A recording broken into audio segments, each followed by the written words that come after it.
All right, guys, welcome. So we are on week, I don't even know what week this is, week something. I don't know. I'll figure it out later, but 50's a Mindfuck, you guys, and welcome. I have a very good friend of mine today, Lori.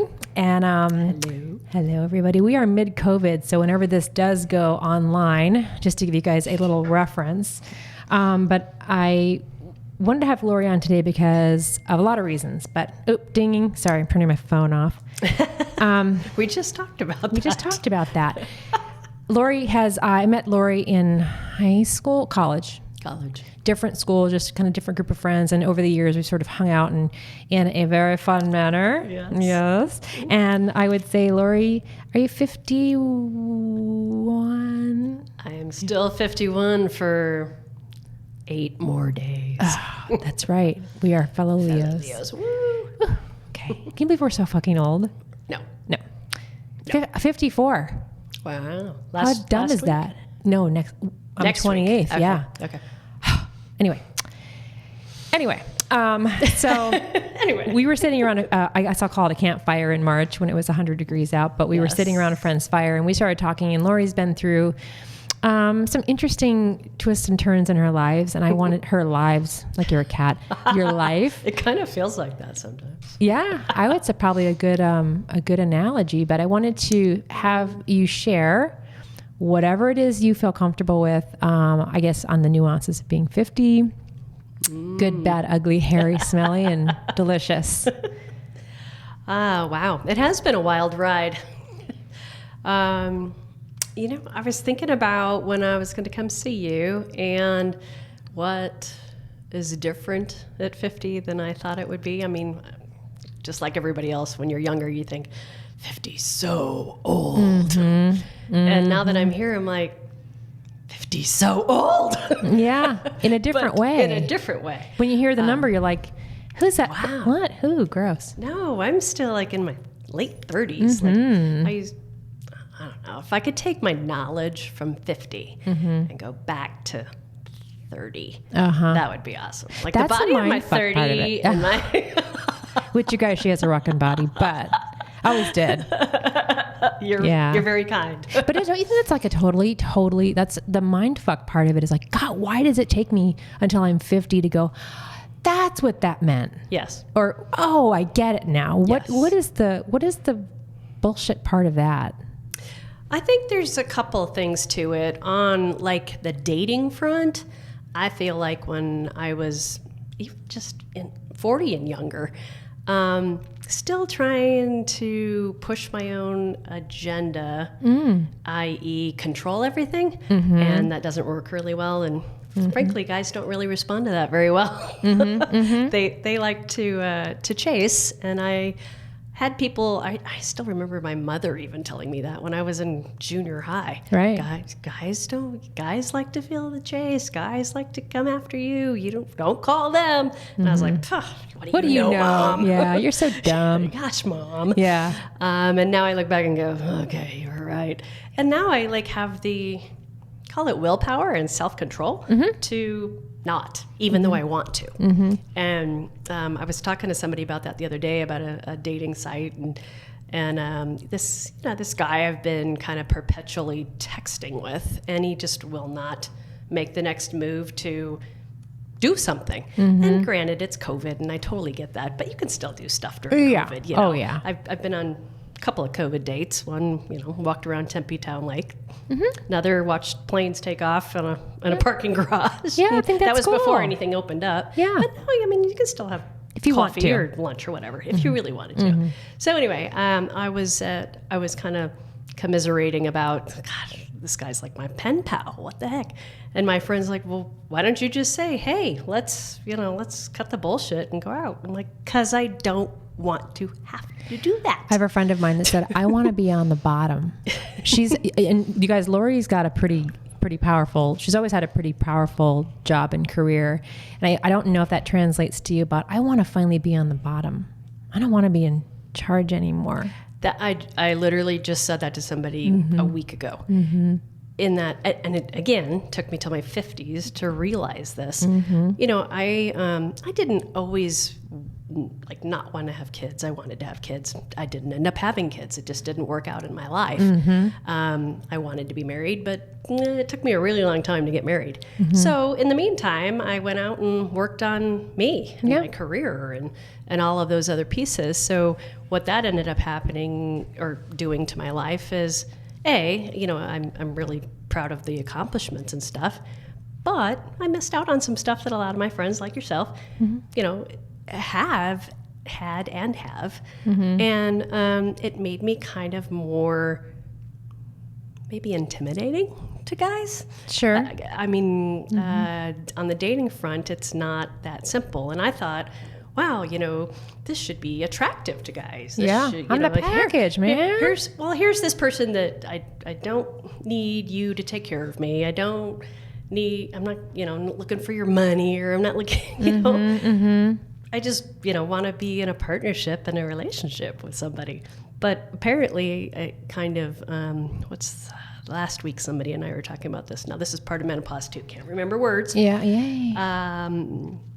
Emasculate. I emasculate men. I take away their man card. Well, I heard a very good, on a social media today, a doctor said that traditionally men like to select beneath them, and women who are successful have a rough time finding a man that can keep up. Interesting. So I think you probably, going back to your comment about, the things that, let's say, I had, but I also didn't have a lot, and I think for my introduction, I said we all have our own wagon to pull. And at the time, it's what we were doing. It's true. It's what we thought we were supposed to be doing. And if I may, Lori did get married, and her first husband passed away. How old was he? Oh. Hold on. 44. And how old were you at that time? 36. Great. And then she did get married a second time to a younger man. So she has experienced marriage, and she did also get a beautiful stepson. I got two. Bonus boys. They are still my stepsons. Yes. And they've kept a really great relationship. I didn't give them up. They're part of me. Yeah. You're very fortunate with that. Great. I've heard you have a really beautiful relationship with them. That's a gift, in itself. It really I know is. people that have children that don't even talk to them that they birth. So, But go ahead. True. No, I did, and like I alluded to before, got married later. It just didn't really pan out. So I have, as a result, a lot of great friends, and that came through a lot, as you know. But I'll share with the crowd that right after I got divorced. From the second last marriage, one, because the first one passed. The second one, I got divorced, and right after I got divorced, I found out I had breast cancer. Yay, the C word, the gift that keeps on giving. So great. Yeah. And in my intro, I said we might say the C word. It might be COVID. It might be cunt. It might be cancer. We could be all. Are they all the same one? Yeah. So sorry, guys. I don't know which one's the worst. But hey, there you go. It's a bitch. But that being the case, I saw the friendships that I've had throughout my whole life. Just that was the blessing in disguise of cancer, is the amazing relationships and the friends that showed up, and not just physically showed up, but just a phone call or whatever. And that was so cool. I will always carry that in my heart. Right. I got really close with my sister-in-law during that time. Good. And we are very close today. So like I said, it's kind of a blessing in disguise, a cool thing that came out of that. The shitty thing that came out of that is I got to go through it without my husband. Well, there are husbands that are useless, and I mean that with peace and love, guys. Please don't at me with that. But there are husbands that are in the home that can't. They can't deal. And that's not to minimize anybody's experience, right? Sure. But I think it would be easy to look at what you've gone through, meaning you, Lori, the carcass, and say comparatively, what you didn't have, but you're looking at what you did have, which is really nice. And your mom was here, and Lori's adopted as well. I am. Side note. Yes. One of the cool things about that is, so I'm adopted. My mom, oh gosh, when was it? It was when I lived in Vegas. So it would have been the early 2000s. Had some medical stuff happen and needed a kidney transplant. Went on the kidney transplant list, and because of her age and whatnot and matching, wasn't coming. And I understand the nuts and bolts side of this, but when you become 70, they take you off the list. Oh. Because, are you going to give it to somebody who's 70, who's lived most of their life, or are you going to give it to somebody who's 5? Oh. So kind of a crappy thing. So donate life. Be an organ donor. Organ donor. Yeah. That's why I have the license plates that I do. But so when she turned 70, it was kind of like, all right, maybe I'll go see if I can be a donor for her. And being adopted, wasn't sure that what were would the work. chances, right? But we matched enough, and so I did donate a kidney to her, and that was another kind of cool thing that kind of just came out of nowhere. And she's still with us. She's 87, so 17 years ago that was. That's a cool story. That in itself is a whole thing. That's like, what would you say? What would you say has been the most I'm going to give you some contrasts and comparisons. Sure. I suppose. What's the most? I know it's not all rosy. No. Well, yeah. What would be your most poignant compare and contrast? What's the best thing that you've discovered in being 50? Not giving a shit what people think anymore. But you always struck me as someone who was like that. I was envious of that. I probably hid it well then. I think, yeah. Well, we all do, right? Yeah, we kind of hide so. behind that facade. Yeah. But really, that and what I didn't expect is the people that ask for my advice or that have said, they want mentorship in some, I mean, not necessarily that word, but I really didn't ever think of that. And that's it's a huge compliment to you. I take that as a huge compliment. I just was like, me? Oh yeah. Yeah. Okay, sure. Yeah. So that was pretty cool. Gosh, so many of the contrast. Well, okay. So what would be the most disheartening thing you've seen or have, I suppose, I'm trying to think of the right word, that's come really clear to you? What's the most disheartening thing about once you get to 50? Or is there anything? You start thinking about that the second half isn't a half anymore. I said this to somebody the other day about how I feel like I was talking to somebody about camping, and I'm beyond tent camping, but I would still like to do something maybe in a glamping, RV or something on that line. But here it is, like I'm by myself, and I'm not gonna go drive an RV by myself, and dump the sewage and park it and drive, and what, am I going to set up camp by myself? No. So I feel like I'm in kind of this weird holding pattern, and time is getting short. So, and I don't want to fall into the trap of, partnership just for the sake of partnership. Because they're, like you said earlier, a lot of times marriages aren't that great either. You could be married and be like, oh, freaking go camping with this asshole. Yeah. Or God forbid, or you don't like the same things or whatever. But I think part of that stems a little from the cancer piece.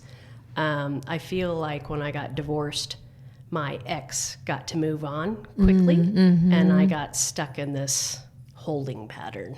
Like I had to go off and do surgery and chemo and radiation, and so I didn't get to start my new life where he got to go start his new life. Interesting. And then I had a year of sort of rebuilding and felt like I was sort of getting my body back again, and just, refiguring out my center. I moved to try to have a fresh start and all these things. And then COVID hit. It's just like, come on, world. Yeah. Yeah. The world's mad at us right now. The earth is burping at us. God is laughing. He is laughing. You said something really poignant, and I think I'm going to call this podcast Going Camping, because that really does hit me in a space where I can understand what you're saying. Like, how Jolie and I travel, or I want to go by myself, and I can see what you're saying. I do travel by myself. You're good about that. But there's questions, right? Like camping, you have. Yeah, I'm not going to go camping by myself. I would go hike by myself, but I'm not going to go camp. I'm not cut out for doing it all myself. And I don't want to. I want to share it with somebody else. Sure. I went to Ireland by myself years ago, and it was a great trip. It was very insightful, and it forces you to talk to people that you maybe wouldn't have because you had somebody else with you. Right. So that doesn't bother me per se, but there's a partnership piece there. And I'm realizing right now that I keep going back to this. I must sound really lonely. No, I don't get that. Okay. You know what I get from that? I don't mean it lonely. No, I don't hear that loneliness at all. What I hear on this side is I hear that you're like navigating, like so many of us, what in fact do I want, and will I won't say put up with. That's not what I want to say. What is okay? I think you're still learning. You're not that long out of your divorce and cancer. I mean, it's not like it's, it's fairly fresh in the grand scheme of life. On one hand, life is so quick, but divorce was 2017. Yeah, that's a nothing burger. Cancer was 18. Yeah, so you even really haven't had a chance to rip your bra off and just do your thing, right? You really haven't, because as I remember, you lost your hair, you had surgery, you got new boobies, right? I just got new rack. Thank you.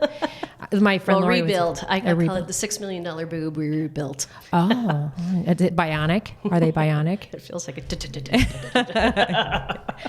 Lori, my friend Lori was in here, other Lori, and she said, "Thanks for my new rack, Doc." But so I feel like maybe this is your year, or maybe 2020, but maybe this is your 21. Yeah, 2021.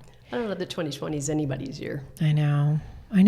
It's just, but I also think that nature has, not your nature, but I think nature has given us all a reset, reboot, rebirth button. Maybe that's the reflection time you needed out of your divorce. Because as I understand it, it was a surprise. What happened to you was quite a shocker. Yeah. So I feel like you didn't even have a chance to decompress, and then you got cancer. Maybe this is your decompression time. True. That's a very valid point. I feel like cancer distracted me. Maybe this is going to sound fucked up in a good way. Yeah. Like a puppy. Not a good puppy. No, I'd rather have the puppy. Yeah, I know. And I haven't had the love. I have other issues, but I don't have what you had. I don't understand that world. So anything that I say is meant to be, of course, make light of something that's heavy, of course. Sure. But I do that all the time. Yeah. So do you want to talk about, do you want to touch on what happened to you with your last husband, or do you want to leave that one alone? No, I don't mind talking about it. And he was much younger. Sure, we can talk about him. I've heard that name before. I mean, other men have that name? He was younger. He was 10 years younger than me. Yeah. So, as you know, I travel a lot for work normally, although COVID is sidelined that. But in general, usually I travel for work 3 days a week, usually out on a Tuesday, back on a Thursday. I thought that would be kind of cool, keep marriage fresh, and you don't get sick of each other, and get to come back and kind of reunite on weekends and stuff like that. And it felt that way quite a bit. And then how long were you married? We were married about 7.5 years. And forgive me he was how old when you got married? He He was, let me think, 30. Go girl.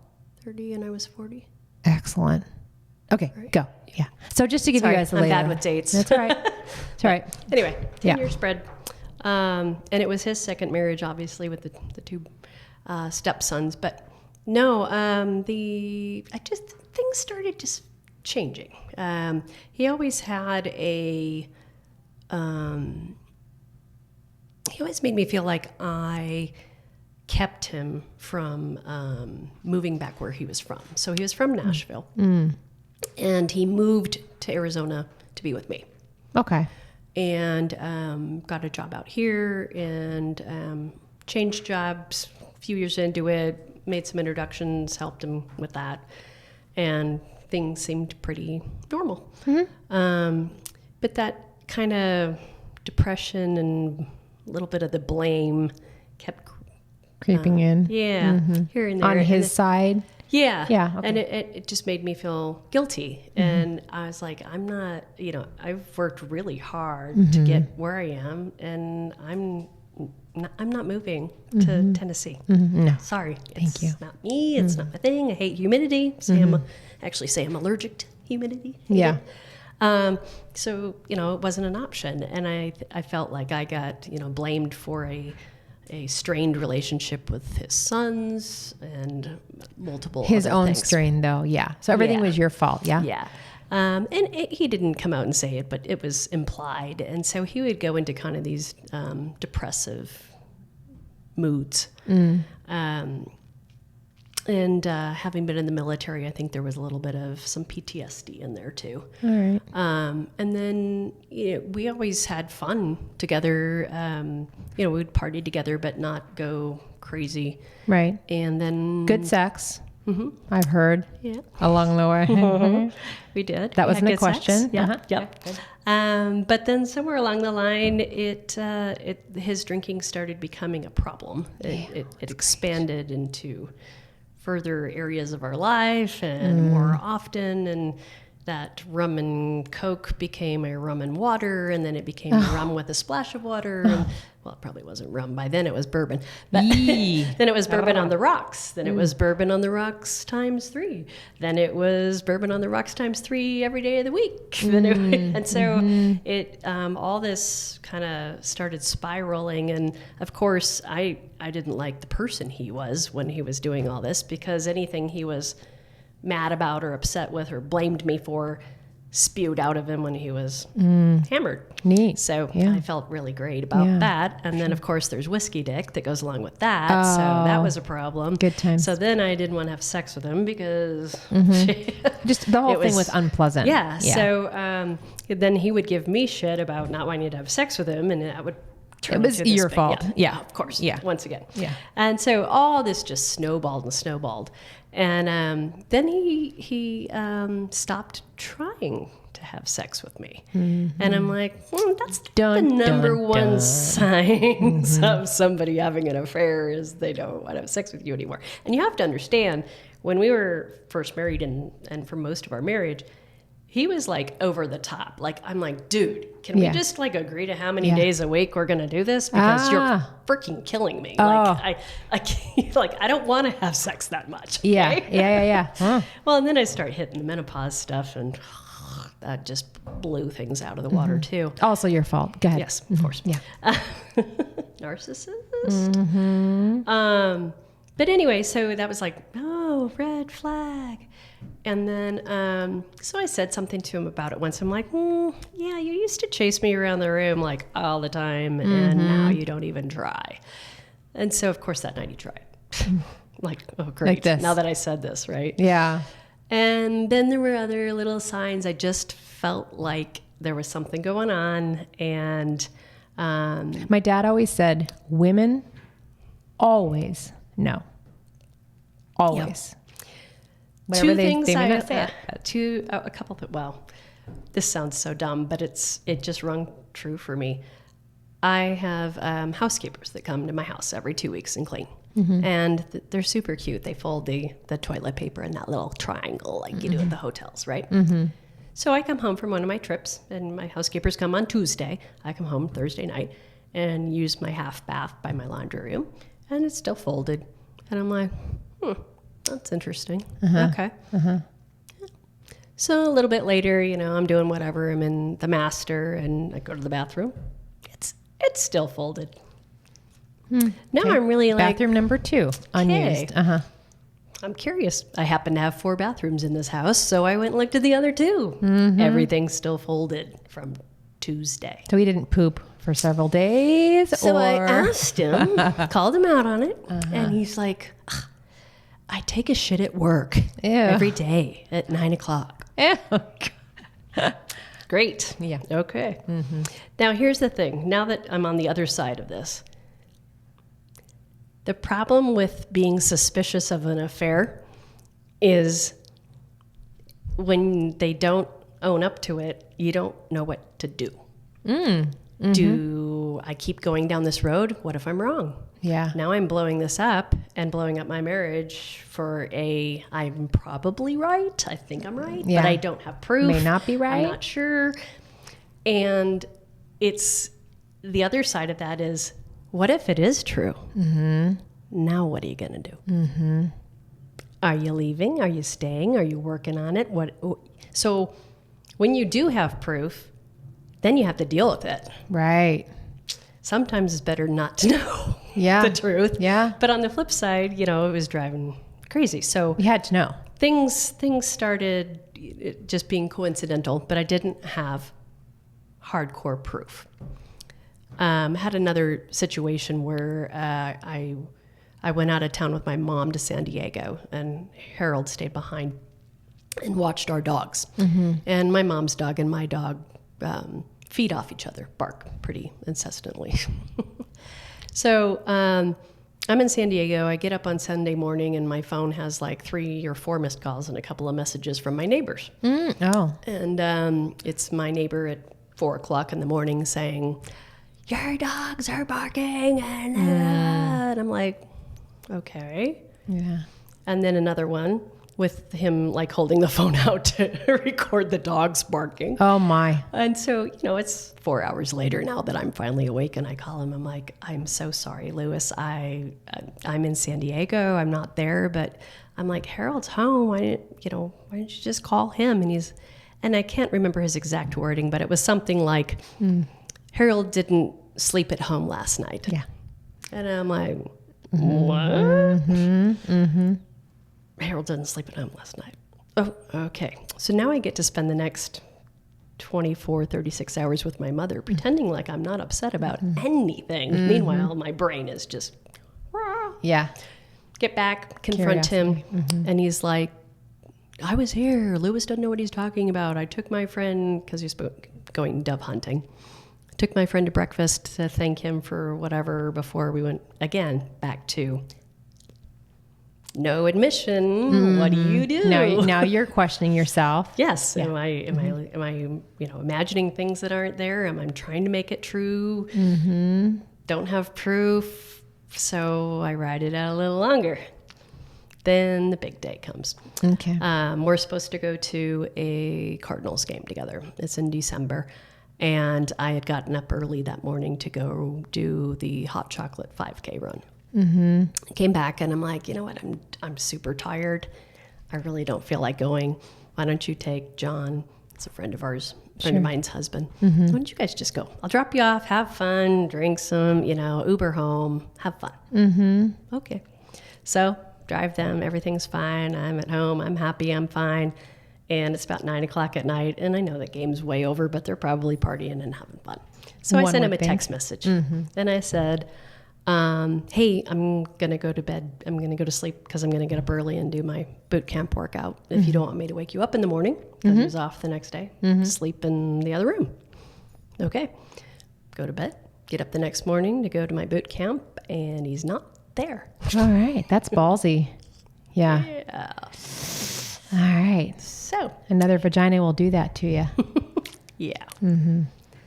So when he finally came home, after I figured out he wasn't dead and he wasn't on my friend's couch, and I, he wasn't in a hospital. He almost was dead when he got home. I bet.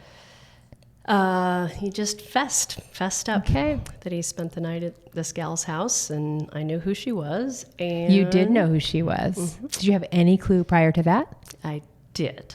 Was there... I had a that moment when you just have an inclining about a woman that you meet, and you're like, I just had that once. Yeah. Now, were you in social circles or? No. So he went to a chiropractor every week for adjustments because he had injured his back when he was in the military. Oh, gotcha. And as part of that chiropractor office had a massage therapist too. I bet they did. Yeah, he did the old massage therapist. Here's the kicker. Now we can though. laugh about it. Okay, I'm ready. For 2 years. Stop it. 2 fucking years. Of the 7 you were married? Yeah. And that was the first time, like, was it like a kick in the nuts? Like, were you like, no way? Yep. I almost, I actually like fainted? Wished it would have been I got hammered and screwed this chick from the bar. So much easier to deal with. Yeah. And I mean, I know nobody would wish that. No. Period. Right. But right. 2 years that's talk about a mind fuck. Yeah. That's on your psyche. That's a whole nother pill to swallow. relationship. Yeah. That's probably loves her. That's like a plot twist, like in a movie. Yeah. Wow. Yeah. Did you just like lose all color and go, what? I lost it. Yeah, I bet. I lost it. And I said, I had a feeling. I knew it. I knew it about her. Yeah. You know how sometimes Looking they back? talk about try to keep your lies as close to the truth as you can. Mm-hmm. So I remember back him saying, oh, blah, blah, blah. I went to lunch with Laura, and I'm like, why'd you go to lunch with her? Yeah. Oh, well, she was finishing this, and I said, I'm going to go get something to eat. And she said, so am I. And, why don't we just grab? Yeah. That's when. Interesting. Wow. Yeah. So it wasn't like it was, I'll say, just a one night. It was, yeah, that changes everything. So that probably messed with you, your heart and soul and your confidence. And did it change the way it changed? Okay, this is what I want to say. Being older and that happening, did that create anything in you that really would have been, did that create something in you much different than not being older than him? Did it even matter? Was it coming into that at all? Was she younger? Is she... No, the age thing did play into it somewhat. So, being in, the menopause piece caused some friction in our love life, our sex life. Well, plus he had, whiskey wean. Yeah. Too. I mean, there's a lot to that. Looking back, the drinking went on hyperdrive about 2 years, so he was probably drowning guilt and who knows, wishing he was with her, that would probably add to all of that too.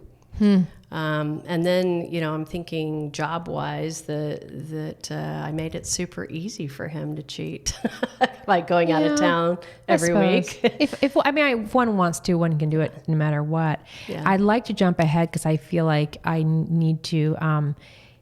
2 things is he's not with her now. No, but he is married. He got married.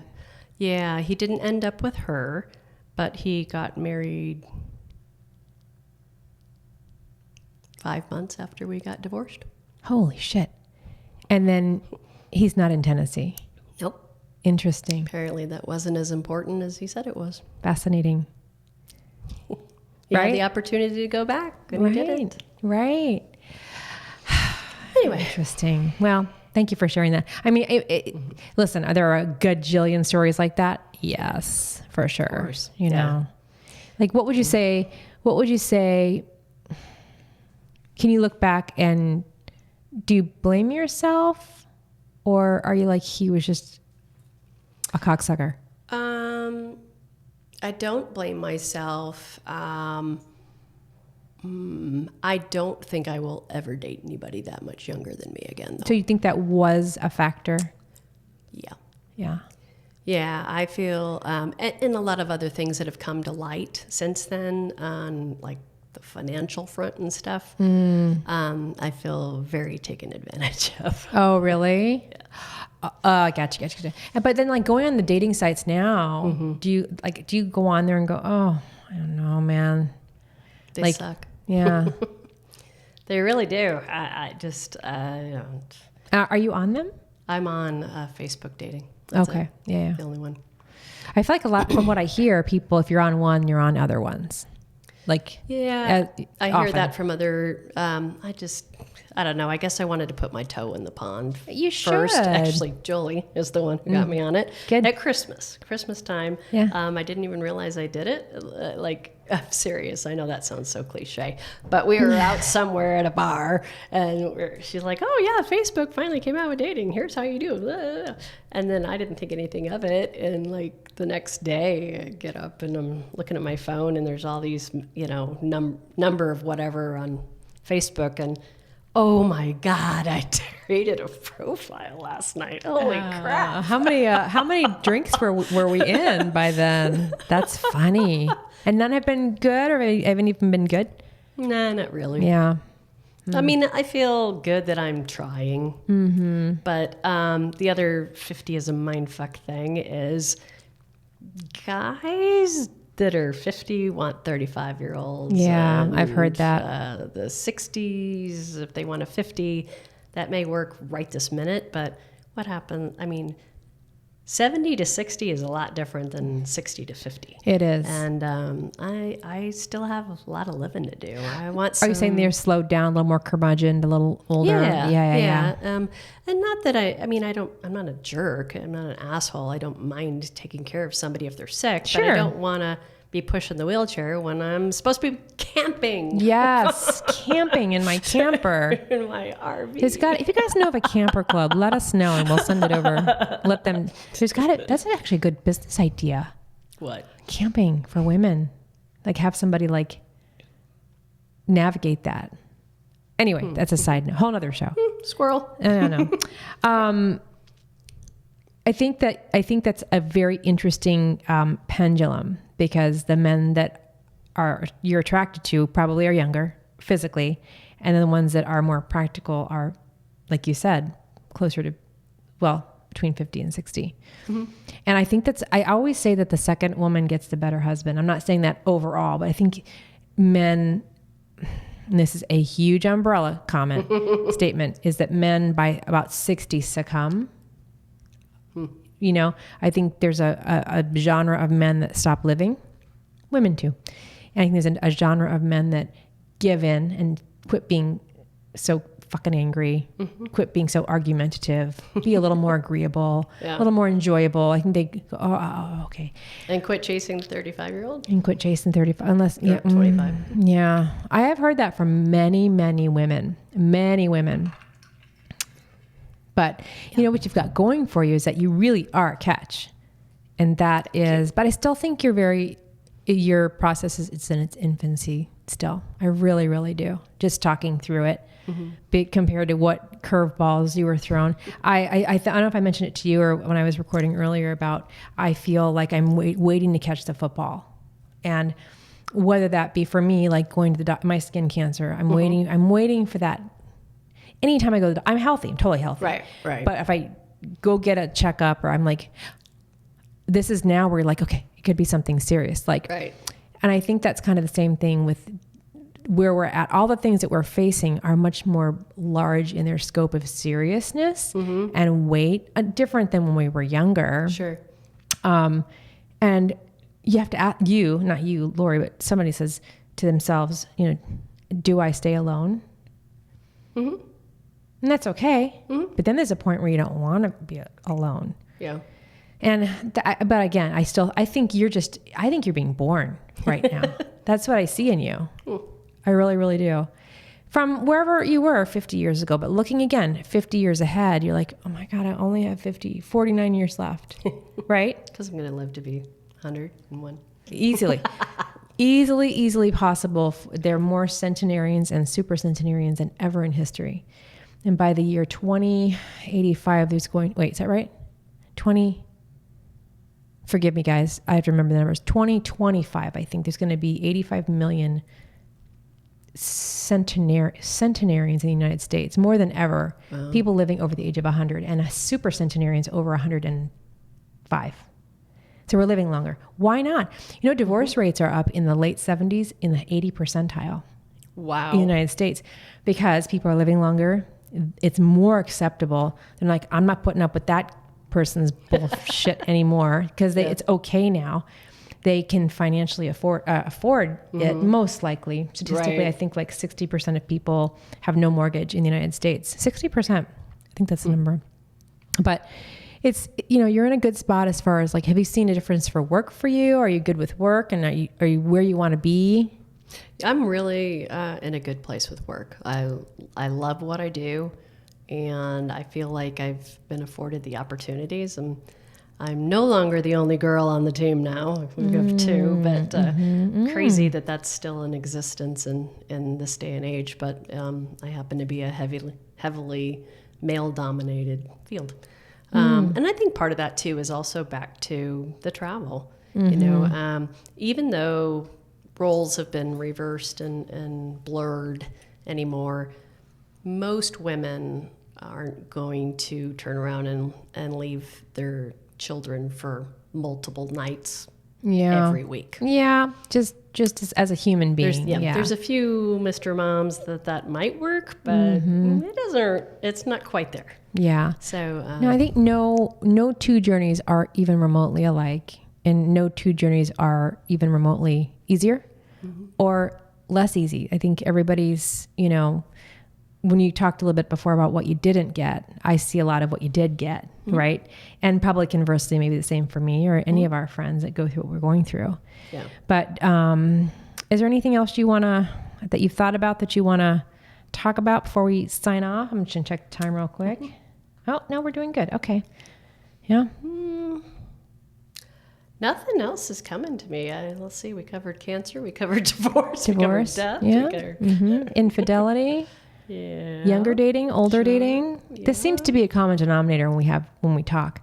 I know Jolie and I were talking about her journey and really like talking about, she's been on her own unique roller coaster. Yes. But whatever it is, it's her roller coaster. We have friends that discuss, it's her journey, man. It's your journey. And that's what's so beautiful about it. And I think the best thing we can give each other is just supporting whatever it is. As long as you're safe, getting screwed nicely and enjoying yourself. Well, that's not happening. Well, not yet.